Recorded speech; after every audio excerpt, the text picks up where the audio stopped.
Welcome to the official Cryptids, Anomalies, and the Paranormal Society's podcast. I'm your host, Barnaby, and you're listening to Whispers from the Dark. Hello and welcome to this week's episode of Whispers from the Dark. I am your host, Barnaby, and today we are still airing the episodes that we recorded from the Janesville Metaphysical and Paranormal EXPO. Myself, Ma, and Resnick were down there for a 3-day event and got the chance to talk to a lot of amazing people and do some amazing interviews with these guys and gals. And joining me today is Ma. How you doing?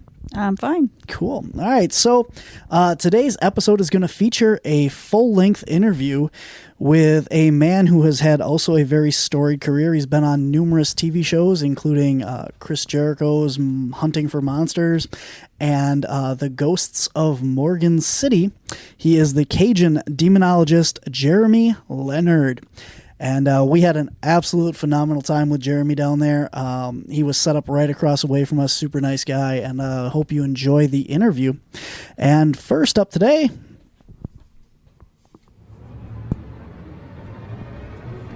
and now it's time for Ma's Book Corner. Yay!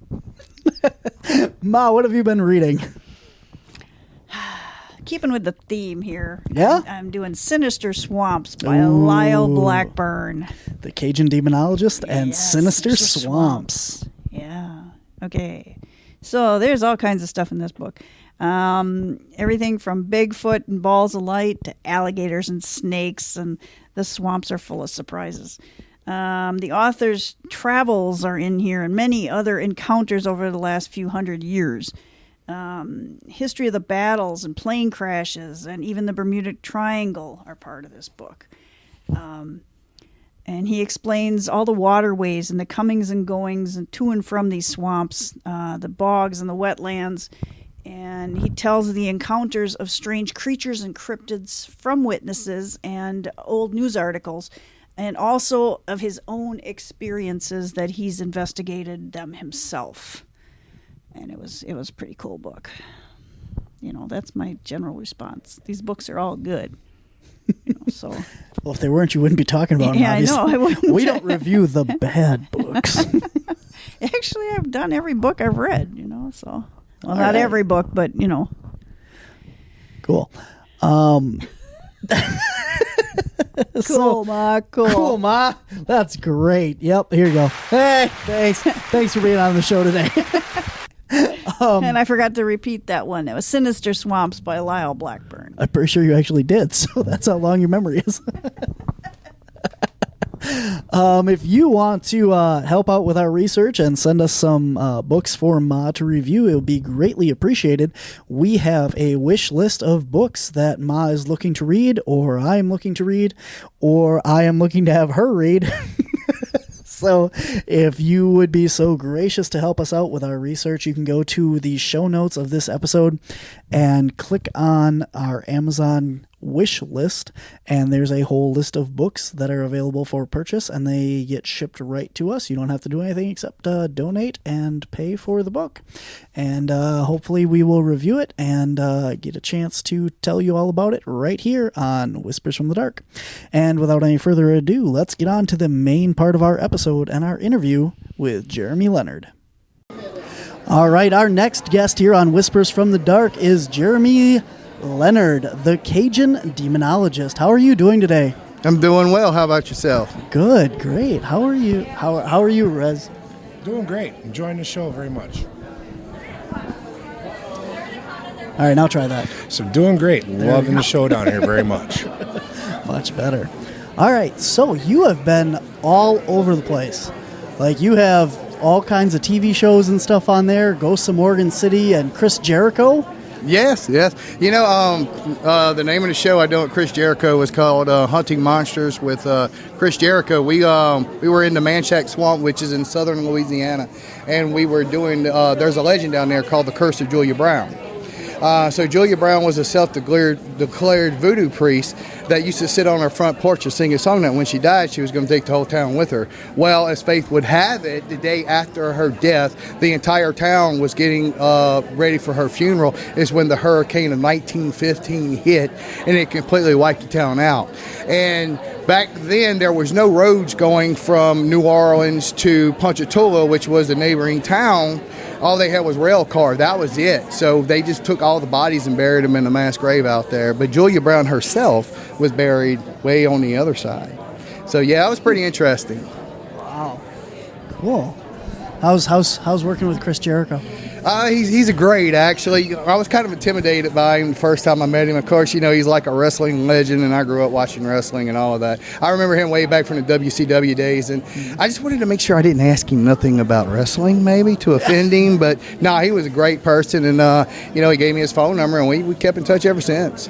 Hey, he seems very, all over the place with everything that he's doing now, yeah. He's got Fozzy, which I think is his true passion at this stage in life, which he's such a wrestling icon, though. I think that's always going to be part of his life. He does this podcast that he does as well. So, yeah, he's a pretty busy man. Cool. Do you have, Rez, do you have any specific questions? I know you wanted to be part of this, so do you have any questions that you got for him right away? Actually, we've just been talking a little bit on and off before the podcast here about demonology and getting into it and stuff like that. Would you got anything to say to anybody that was looking to possibly want to get into this part of the field? Oh, yeah. Other than that, we're psychotic and crazy? Don't do it. Don't do it. Look, a lot of people always come up to me and they're like, you're a demonologist. How cool, I want to become a demonologist. I want to learn demonology. And my first response to these people is always, no, you don't. Do you even understand what you're saying? Because once you go down that path or you open that door, you can never go back.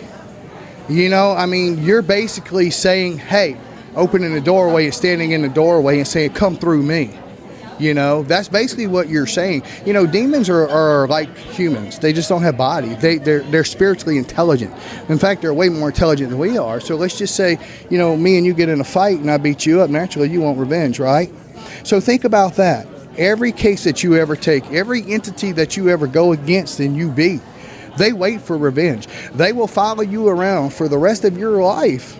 Right there where the light meets the shadow, waiting for that moment when you were spiritually or physically vulnerable, and then they will attack you. If I never took on another case now, from this day forward, they don't care. They're still going to sit there and wait to get their revenge. So, does anybody in their right mind want that kind of life? No. And if it can't attach to you or affect you, it'll try to destroy your family. So, if you're going to get married, obviously you have to marry somebody that understands what's going on. And if something doesn't feel right, that they can point it out to you. Or if I start acting weird or whatever, Jeremy, something's not right with you. You need to think about this. Because they have a way of fogging your mind. So it's a very hard life. It really is. So what would you suggest for somebody like yourself? Obviously you said that, with everyone that you've defeated, they're following you around and stuff. So how do you get rid of that? Do you get rid of it? No, you don't. You have to create a defense mechanism. Okay, that's why I always refer to myself as the fat funny guy, right? It's a persona that I create with a bubbly personality because it's like a seesaw. You're right. I have to balance my mood and how I feel.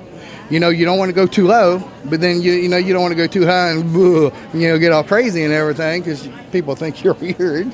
So you have to learn to balance that life. And the way that I approach it is when I take on a case, that's my job.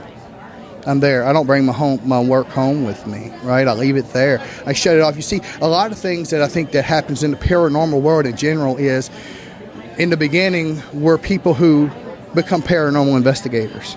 But as we get more popular and stuff, it becomes more about me. Now I am the paranormal investigator. I'm not Jeremy Leonard anymore. I want people to know me as the paranormal investigator.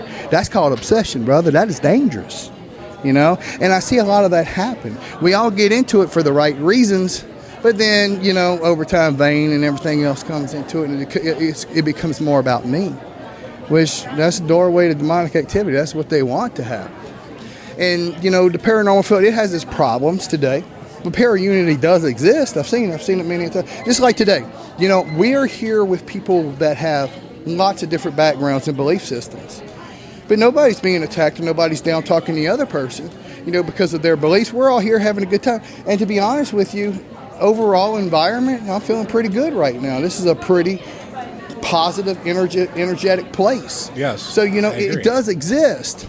It's just, I think that what happens is a lot of people don't really step back and look at a problem that occurs and try to find a solution, from a level head. They let emotional stuff play into it. And that's what the demonic entities feed off of. Man, look, that's an all-day buffet for these things. That's what they're going to be attracted to. So yeah. So a lot of the people that think of like demonic energy and demons and stuff all believe that it has to do with like Christianity or kind of faith related. So is for somebody that isn't religious or anything, and these things exist, how do you explain that? Well, it doesn't matter what your faith is. I mean, whether you're a pagan, you believe in some kind of deity. If you're Egyptian, you believe in some kind of deity. And if you go back to the ancient Sumerians, to Egypt, to whatever, the Mayans or whatever, they all worship something. They all have deities, right? They all have some belief of something evil and also as something positive, okay? It's the same entities, my friend, no matter what you try to make it or what you name it. It's just they go by different names. The higher power, the creator, right. The giver of life. Right. I mean, you can't have a creator, without the adversary. Just like you can't have night without day. Both of them have to exist. Just like positive energy and negative energy. You can't have one without the other. They both exist, but they cannot occupy the same space at the same time. Okay? So take that as a metaphor and think about everything in life, okay, from the sunshine to the darkness. They both exist, but they don't exist at the same time. They don't occupy the same space. Either you're in a positive mood or if you're in a negative mood, there's really no in between. Okay, so energy feeds off of itself. Negative energy will feed or attract more negative energy. Positive energy will feed or attract more positive energy. Okay, you don't have them both coming. And people that harbor negative energy, and negative energy starts simply by your thoughts. Your thoughts is the pure spiritual part of your existence, okay? So negative thoughts, like, let's just use this for an example. You want something, all right? You say, I want. The word want is a negative thought, okay? It's not a positive versus saying, I will. I will says that I have confidence that I'm going to get it. Instead of saying, I want, please give it to me. You understand what I'm saying? There's more power and more authority in the word I will compared to I want. And it's simply a way of thinking. Naturally, if you always think about negative stuff, everything you don't want in life's going to come to you, man. It's because it's attracting its own. So whether you put that as just energy, but you got to look at the demonic world as well. They're pure spiritual beings, but of energy-wise, they are still energy, right? They're of a negative source. So they're going to ponder around or attract things that they can go eat at the buffet at, basically. They would go on Shawnee's and eat the buffet, which is a negative person or a person that invites them in. So with all the negative and the positive energy and stuff, when you're looking at the world around you, you have positive attractions and negative attractions like magnets and stuff. Would you say that like just this the spiritualism and stuff, is that all the same way like that with the demonology or the demons and that stuff is the bad energy like itself?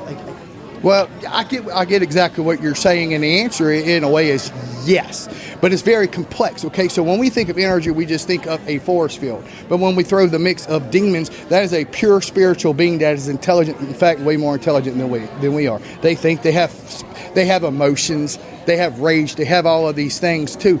But it is spiritual, so it's an energy. It is a negative energy, okay? So anything you do in life, my friend, is dealing with energy, working with energy, okay? So with that being said, it's either going to be positive or negative, and they feed off of themselves, so the law of attraction plays into this too, okay? And a lot of younger folks that might be listening to this can really understand what the law of attraction is. So what if I told you that you could get $1 million? You're going to be like, yeah, right, Jeremy. You told me you was going to get $1 million. Well, I only got like $10 in my wallet. But the thing is, you have to truly believe. So you send out that signal. You have to be very clear. So when I exorcise a demon, I am very clear as to what I am wanting it to do. Okay, so same way with everyday life. You have to be very clear of the mixed signals that you give out through your thoughts, which is energy, right? You don't want them to kill each other out, positive, negative, just null and void, right? So if we train ourselves to simply think in a positive light and say, instead of, I wish I had $1 million, then I'm going to have $1 million. I don't have to worry about how I'm going to get it. Just I live my life as if I already know it's going to happen to me. And the world, through my thoughts, through visualizing my thought, is going to manifest everything I need in front of me to accomplish that goal. But here's the thing. The human factor, right, comes into play. So now everything's giving me everything that I need to. Now I'm at a crossroads. Do I take the right path or the left path? One's going to give me $1 million and one's not. What does my spirit tell me? Which path do I need to take? Usually it's that first gut instinct you have is always the right. Earlier you were talking about how when you defeat a demon and stuff, and it'll want revenge on you. Mm-hmm. So when you were just saying now that when you've exorcised demons out of people, I presume, obviously. Yes. So why doesn't that, or does the demon still attach to that person yet? Well, so here's the in common, subculture, pop culture, I guess you would say, a demon could just salt somebody out and possess them, right? Well, in fact, that's not true at all. In fact, a demon can't do anything against our free will. You have to, in fact, invite a demon into your life. That is why it is called the rite of exorcism, okay? You are breaking the legal right that the entity has to a person, okay? Now, that demon's going to stick around until you break the legal right, which is how it got in the person's life in the first place, okay? Let's just say somebody plays with a Ouija board. So playing with a Ouija board itself is not bad nor good. It's a piece of plastic and cardboard. It's your intent to the practitioner on your intent in using it, whether what makes it bad or not.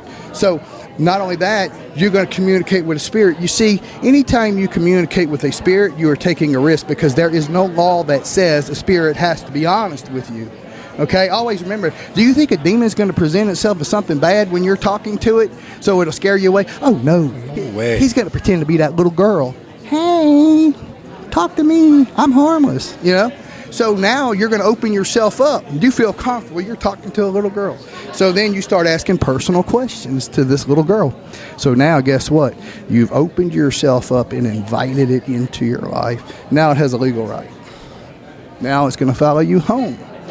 And then you're going to have an infestation, which is the first signs of a demonic haunting. Now, an infestation is a lot like a normal haunting, but it gets really aggressive really fast.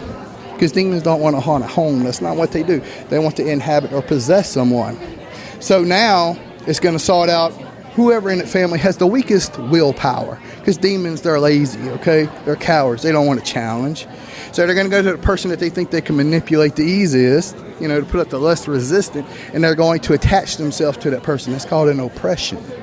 All right, so now the entity is going to try to break that person down spiritually, mentally, emotionally, and use whatever that person loves against them in their life the most, until they simply say, do whatever you want to do to me, but leave my family alone, or don't kill my fish, or don't hurt my dog, or whatever the case may be. Whatever you love the most. Now you've been granted permission to possess you. That's how it works. They are very, very clever. So, but again, like I asked you, when you've gotten rid of them, then they get mad and they follow you around. So why aren't they sticking to that person? Have you just like a lot of the times when we the legal right has been broken. You see, you have to understand. So let's use the same scenario playing with a Ouija board. So when I go in and I do an exorcism, I say now through the power and authority of Jesus Christ given to me by my Lord and Savior, I break any act of occult. I break any act of communicating with spirits. I now consider it null and void. So guess what? I just null that contract, that legal right that the entity has. So now that entity doesn't have a legal right to that person. It cannot attach itself to that person anymore. Now, they come and check up on me is what I'm trying to say. From time to time, they're going to come check up on me and say, oh, how's Jereme doing spiritually, huh? Is he still strong? I'm still waiting for my revenge. So I call that a demonic gangster drive-by, all right? Now, they don't follow me 24/7. They just come and check up on me every once in a while, see how I'm doing. Just kind of like hey, boy, I'm still watching you. And then, they go about their own way. So when you're out doing this stuff, like when you say they come do drive-by, do like, you're obviously not psychic, right? No, I am not a psychic medium. So do you feel this when they come by, or like? Oh, they'll knock a picture off the wall, something like that, and it'll be so. Symbol. You got to learn to recognize symbolism anywhere you see anything. Okay, so for example, they mock the Trinity. All right, so that's number 3, right? So what happens if I'm walking and all of a sudden I see 3 pennies on the ground and I'm about to take on a case, right? He letting me know. Yeah. Because they're mocking the Trinity. Or if I have a crucifix on the wall and it just falls off for no reason. Picture, same thing. I hear 3 knocks. That's what I mean by they come and check up on you. They give you a sign that tells me they're anticipating me being there. They're ready. So I better hope I bring my A game as well, because they're going to have theirs. So in your opinion, how would somebody tell the difference between just like, their grandma or something coming and knocking on the wall or moving a picture, as opposed to, the potential of something more, demonic or so bad? an earthbound spirit, okay, they no longer have a physical body, for one. So they have to pull energy from something to be able to manifest into our reality, okay? That takes a lot. All right, so they're only going to be able to do very small things, like maybe make footstep sounds, disembodied voices and stuff like that. Okay, not only that, okay, the feeling of your grandparents. Look, your instincts will tell you, okay, something's not right here. Something feels off. Something's dark. Now, a lot of us, we simply choose to ignore it as saying, that's just, that's my imagination, right? There's nothing there. But you see, that's when we know our physical sense, which is what? Sight, ear, smell, all of those things. We got to learn to pay attention to our spiritual sense, because we have that as well. It's that intuition. Like I always tell paranormal investigators all the time, all these gadgets you have and stuff that they use, that's all great and all, but if you don't have gut instincts, you got nothing. You got to have that. And when I investigate, I approach it more of a spiritual sense, But I mean, you can recognize energy if you just stop and pay attention. Have any of you ever walked into a home or a place and you stopped and you was like, oh, it just don't feel right in here, I want to walk out? I mean, that is because it is infested in dark energy, and you're a positive person. You don't mix, okay? It's like water and vinegar. Don't mix. You don't want to be there. But if you choose to stay there, that environment swallows you. You start thinking negative. You start getting in the same argument everybody else is, because it draws you in. It's trying to attack you. Exactly. It's wearing you down so it can take control. Absolutely. I know a lot of people like we talked about the spiritualism and stuff of, when even in like Bigfoot and Dogman and other cases and stuff like that, where people invoke the name of Jesus Christ as a way to banish these things, and then they leave. And it's always kind of bothered me from a sense of, if you have all these different cultures with all these different beliefs in that, why would using Jesus' name get rid of something? And then it dawned on me, like we were talking earlier as well, with the whole energy situation. When you have the intent, you have the energy behind it. Well, when you have these religious people that have, what is the highest energy and highest connection they have is their spiritualness. And love. So when you're saying, in God's name, I command you to leave, for somebody that believes in God, they're saying, I'm using the higher power. And for somebody who's not, that, that is, whatever. Atheist or whatever. Atheist, that's the word. For somebody that's not, and they use just their energy to say, I don't want you here, and leave. That's empty. The same thing. It's an empty shell. Yeah. So it's called the power of faith. Okay? Think about what faith is. So love and hate are two of the most powerful energies you can ever feel. Okay? But they're the total opposite one another. Faith has to do with what? A lot of love, right? Think of the power it takes to have faith in a being, a supreme being that created you, that you've never seen, that you never talked to, or anything, but you still feel that there's a part of you that has a connection to that energy, and it guides there and it protects you. It's your rock, he's your Lord, your Savior. That is powerful, my friend. And when you say that out loud, I command you in the name of Jesus Christ, with faith. Think of a crucifix. A crucifix is nothing but an object. It's your faith in it that makes it divine, okay? So divine energy is the brightest, brilliant light you could ever comprehend, okay? And if you put that into energy, all right, and you project that. I command you in the name of Jesus Christ out, and you are visualizing Christ standing beside you. That is some powerful energy. When you put that in perspective of what energy is, that is powerful. Again, that light becomes so brilliant, so bright that darkness cannot exist there. All right, a question for you on that one. Now, you're using Jesus Christ in that. Now, the most powerful energy, being and all that, wouldn't that be God himself? Yes, but you got to understand, Jesus is the human embodiment of God himself. In fact, they're all the same, the Father, Son, and the Holy Spirit. They're all part of the same deity. I mean, in Christianity, that's what we learn. So when we bring back love, okay, God loved us so much that he turned himself into flesh and blood and suffered the worst pain ever to be crucified, knowing he was going to be crucified, knowing he was going to go through that pain. But he done it anyway. Why? Because he loves us. You see, here's the thing. For us. Yeah, so here's the thing. Demons cannot enter into your life unless you invite them in, huh? Yep. God does the same thing. He gave us the power of free will, and he does not interfere with that. Okay? In fact, we have to invite Jesus into our lives, right? Yeah. So, right, he doesn't force himself upon us. We have to freely accept him in. Okay? So, again, like me as a demonologist, when I approach somebody, let's just say, you're dealing with oppression or possession, you have to invite me into your life to want it gone. You have to buy into me. So when you invite me into your life, now me and that entity, we on the same playing field. I got just as much as an advantage as it does. At that point in time, your belief doesn't really matter, because now it's against me and it, because you've invited me into your life, and there's only one of us that's going to stay, because I represent the light and it's the darkness.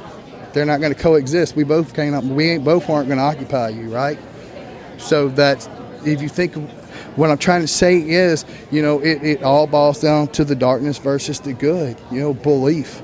I mean, look, the belief is, and I always tell people this, faith is very powerful. Believing is something that's very powerful. That is putting yourself in a vulnerable state, believing something that's much, much bigger than you are. So.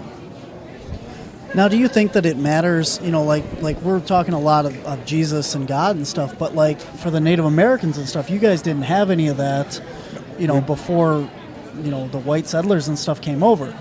We didn't have Jesus and all that, but we had the Creator. Right. Mother Earth.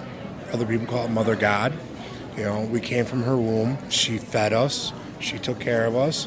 Or the Lord, or the Creator, is one that actually gave us life. Right.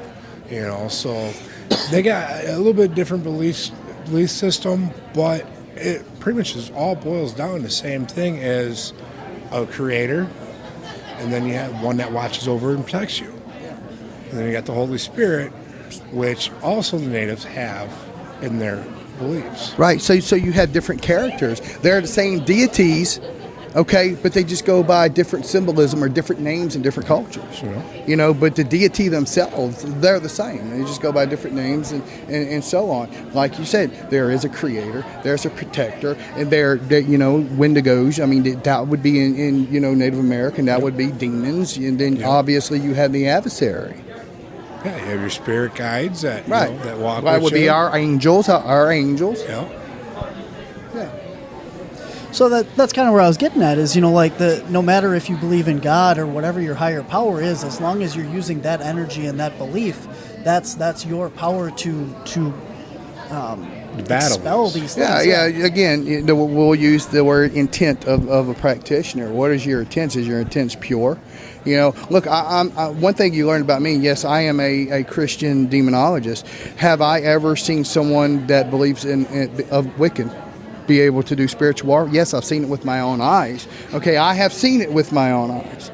So I can't deny it. Okay, I've seen it happen. But again, you're versing what? Light versus darkness, positive versus, negative. And like he says, no matter what the belief is, there is a creator of some type that exists. And whatever religious belief that you have, they just go by different names, Or even the ones that don't believe in religion, they believe in the universe. Yes, absolutely. Same concept. The book The Secret talks about that. If you read the book The Secret, And then you go by with like what we're talking about, like tracks like positive, negative. You break it down, you could actually go, okay, this is talking the science, but yet you revert back to the Bible. There's it right there in the Bible. Yes. Word for word almost, just a couple of names added in, Yes. teaching the same thing. So it's constantly a battle in life of good versus evil, positive and negative. Exactly, and that's what it boils down to, man. You know, whether you want to call it a demon, whether you want to call it a jinn, whether you want to call it, you know, an evil spirit or whatever the case may be, a banshee or whatever. I mean, they're all the same things. It's just, you know, they take on many different forms. Have you ever encountered someone that needed help? You could tell that they needed help and had one of these attached to them that just completely didn't believe in any of it. No, because I'm going to tell you why. When somebody is under possession, they know. They come to believe real fast. They know the entity is there because they, you know, a lot of people think that when somebody gets possessed, that entity takes control in the 24 hours a day, 7 days a week. That's what you would call perfect possession. I've never seen that take place myself. That means that person's consciousness is now along for the ride. There's nothing it can do, okay? But when possession happens, that entity only takes full control of that person for short periods of time. You know, so, and plus that person's habits and things that they do will change drastically, you know?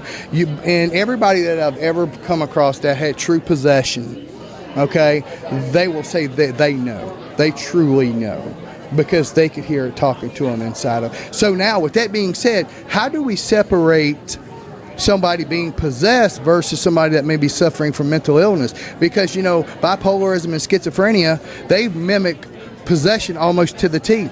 So, you know, as for me, the worst thing that I would ever want to do is do an exorcism on somebody that's suffering from mental illness, because I am going to do irreversible damage. Okay, I'm going to create more alters. And if you don't know what an alter is, it's an alternate personality. Okay, so once I do that, I can never undo that. I'm going to destroy that person's life tenfold. Yeah, you're breaking the psyche. Right. So how do I determine whether it is mental illness or, you know, something spiritual? Now, I'm just give you an example of a case that I've done one time of how clever you have to be. I couldn't figure out whether it was mental illness or if it was possession, because they are so close. Well, I happened to notice she didn't have any shoes on, okay? So what I done was I told her, I said, look, I'm going to bless your house, but I want you to go outside for your own protection. Close all the blinds and everything, but I didn't. I took holy water and I put it on the floor where her feet was, and I waited for it to dry. All right, and then I invited her back in. Now, if it's mental illness, when she sits in that chair, nothing's going to happen, because there's no way that she can know that I done it. But if it's spiritual, one or two of things are going to happen. Either she's going to say her feet's on fire, or she's going to go out all out rage. Okay, so I've already prepared myself for this. Sure enough, she sits down and she grabs her feet immediately and she says, "My feet's on fire." So we strapped her down right there and I exercised her. So that's called thinking outside the box, right? So I didn't want to put her in more danger, so I had to make sure. So with that being said, I always go into a case trying to prove that it's not demonic rather than proving it is. Because, hear me when I say this, not everything is a demon. I mean, it seems to be so popular nowadays, everybody thinks it is, but not everything's a demon. It's good ratings, that's why. Exactly. Absolutely. Now, here's a question for you. Now, with you being say a warrior of God, Right. the same scenario. Now, if you would have went and got some tap water and put it on her, just because that tap water touched your hands, does that mean it's blessed? No. So you could have done the same thing, but sprinkled her with some tap water and see what a reaction was. Right, and nothing would have happened because the entity, it wouldn't have been a threat to the entity whatsoever, right? Right.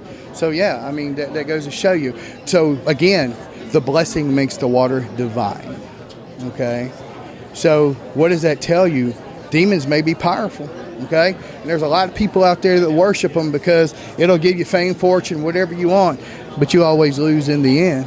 But there's something that as powerful as they are, there's something they fear more than anything, and that is the head God, the supreme power. Whatever name you want to give it, it's the Godhead, the supreme power. And they flee, and even in the slight presence of that. And that's what that represents again. The blessing over it made it divine. The belief in the blessing that you did, 100% truly believing that you were taking ordinary tap water and turning it into a divine power. Let's back up all the way to the beginning here, and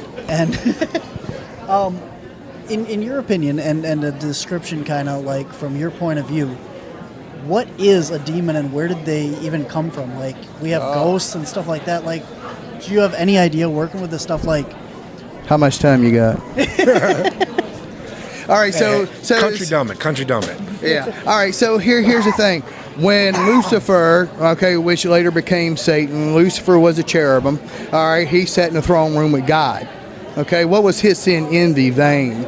He worshipped himself. He thought he was God. He wanted to be God. So when he confronted God, war broke out in heaven. Michael and his angels fought against the dragon and his angels fought back, but did not prevail. And he was cast out of heaven, and his angels with him. They were cast to the earth. Okay? So with that being said, there was a third of the angels that was cast out of heaven against the rebellion of God. All right? So you got to think in the spiritual realm, there is a military order as if you have here. So you have generals, you have sergeants, you have majors, and so on. So God is the general, Satan is the general, and he has, there's different classes of angels. There's cherubim, dominions, thrones, archangels, guardian angels, all of these things. So you got to think of it as war happening clashing between the two. So what we perceive are demons. Are they the third of the angels that was cast out with Lucifer? That's the belief system that most people go with. However, I'm going to see if I can keep this dumbed down here.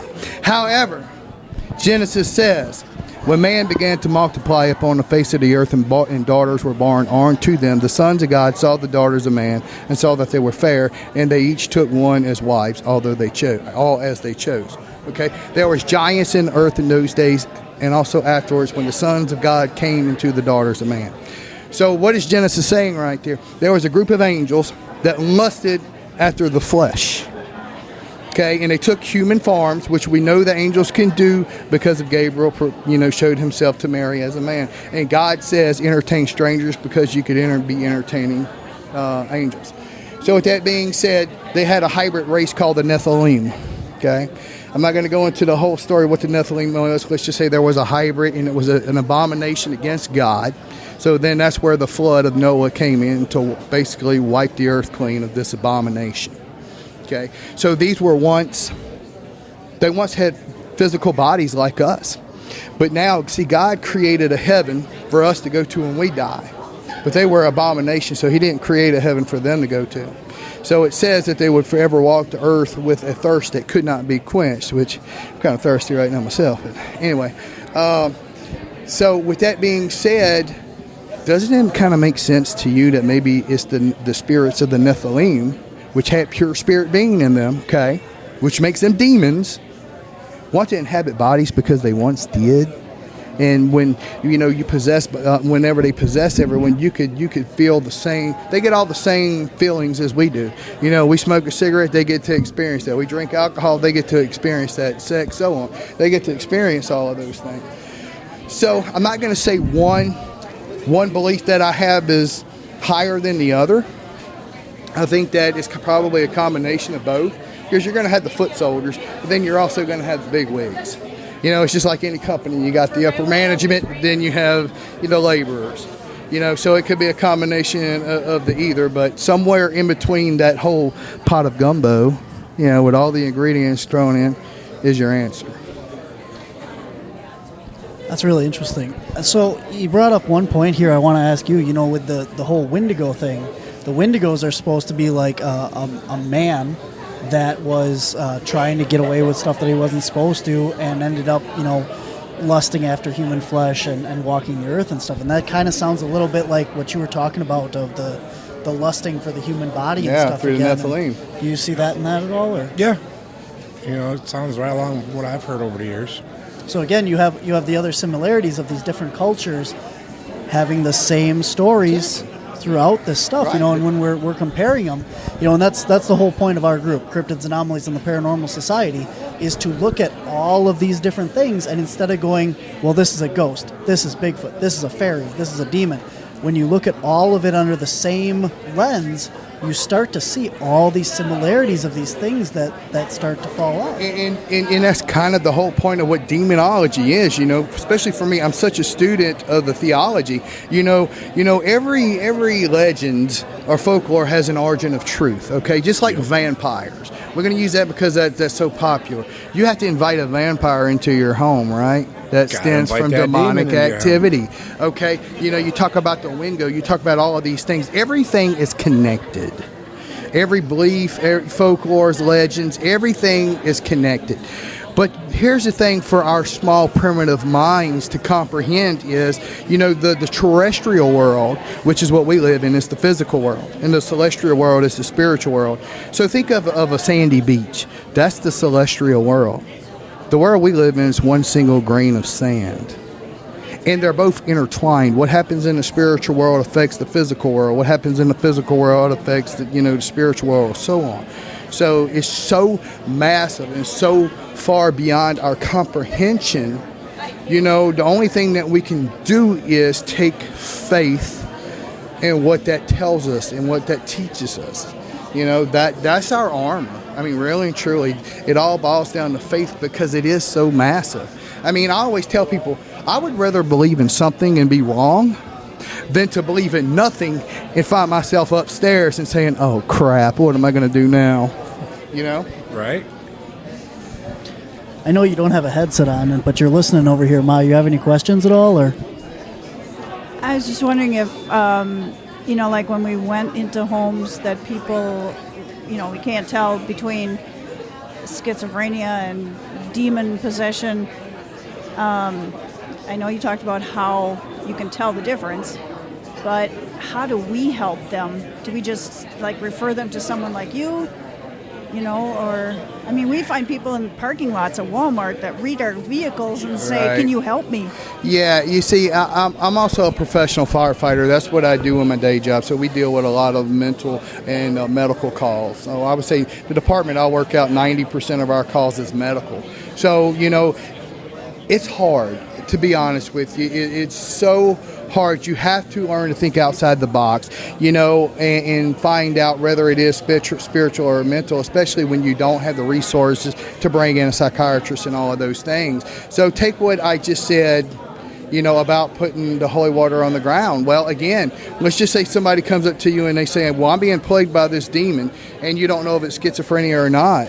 You have your team go pour some holy water into a bottle of water, and that person's talking, oh, you look like you could use some water. Here, take this, see what happens. 9 times out of 10, if they drink that, nothing happens, it's probably, it's either not a demon or it's going to be mental health. Now, here's something, too, that we need to touch on, is what we call a self-manifestation. We as human beings, we tend to take all the hurt and wrong that people's done to us in life, and we hold on to that. We hold that deep down inside, right, instead of releasing it. So what are we doing? We're harboring negative energy. So now all the negative energy that all around is being drawn to us. Nothing ever works out for us, okay? Everybody else gets everything they want. We don't get nothing, right? That is because we're holding on to that, and everything we don't want is being brought into our life. So now it gets to the point to where the human body can no longer sustain that energy, and it goes out into a home or an atmosphere. Then it continues to grow.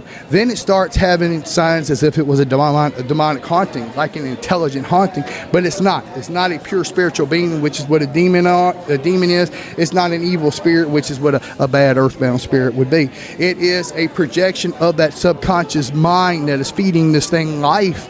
It's living off of your misery. That's what's giving it life, that stuff that we don't let go.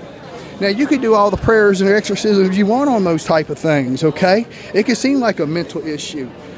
It is in a way, because people, you can't, the thing that I always say is you can't live for tomorrow if you're still living for yesterday. You got to let that go. You got to cut those chromatic ties. Now, wouldn't that be the same as what they call a poltergeist? I was just thinking that too, yeah. That, to me, that's just the standard definition what I was taught. Yes, it is in a way. So when it comes to poltergeist activity, okay, there is a residual poltergeist activity, and then there is what I call telekinesis, okay, which means exactly what you're thinking, okay. That poltergeist activity is is feeding off of your emotions.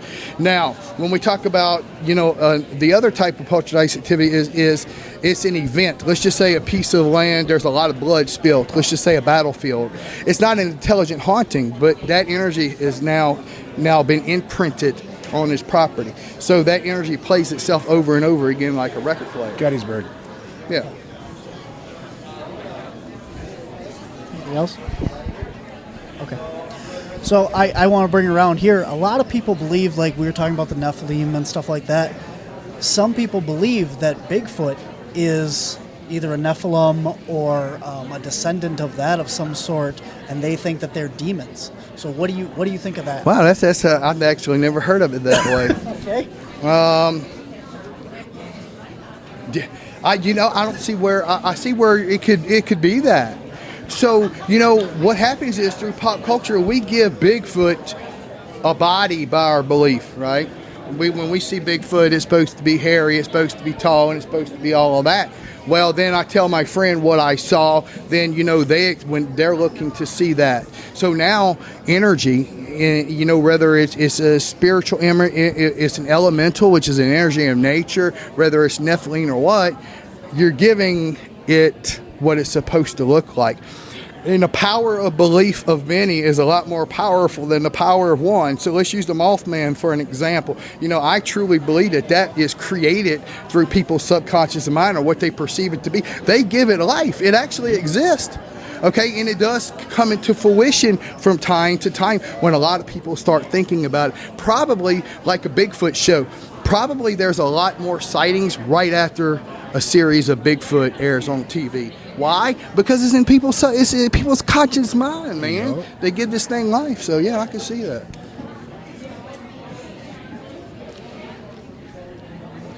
Any other questions over here? Okay. Yeah. So, do you do like investigations for people still? Or? Not really. No, okay. I don't really take on investigations too much. Usually, people that's already been established by the time I get brought in. So usually, the only thing I handle at this point in time is pretty much just demonic cases. Okay. So you're more of a like if we had a case, we would bring you in, but nobody contacts you directly. Right. Okay. All right. Well, if anybody has any questions for like how to book you, or because obviously you're speaking here today and stuff. Facebook, man. I'm all over Facebook. All you got to do is type in Cajun Demonologist in Google, and there's a way to contact me through that. Awesome. Cool. Well, I very much appreciate you taking the time to be on the show today. Well, thank you, man. It's been great being here. Thank you. It's been a blast talking with you. You too. Thank you. Thanks for listening to this week's episode of Whispers from the Dark. To find out more about cryptids, anomalies, and the Paranormal Society, visit us at our website at wisconsincaps.com. That's wisconsincaps.com. There you can find links to all of our social media, Facebook, YouTube, Twitter, Instagram, TikTok, and our Patreon.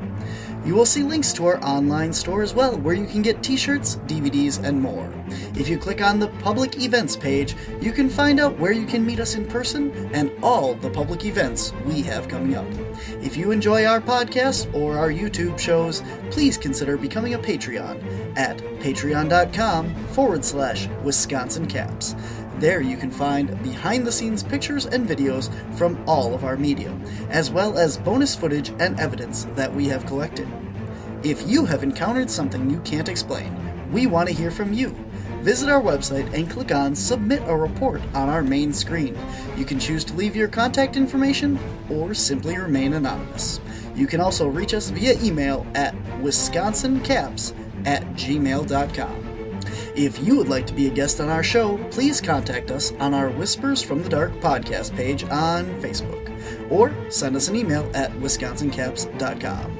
Remember to like, share, and subscribe wherever you listen or watch or find us.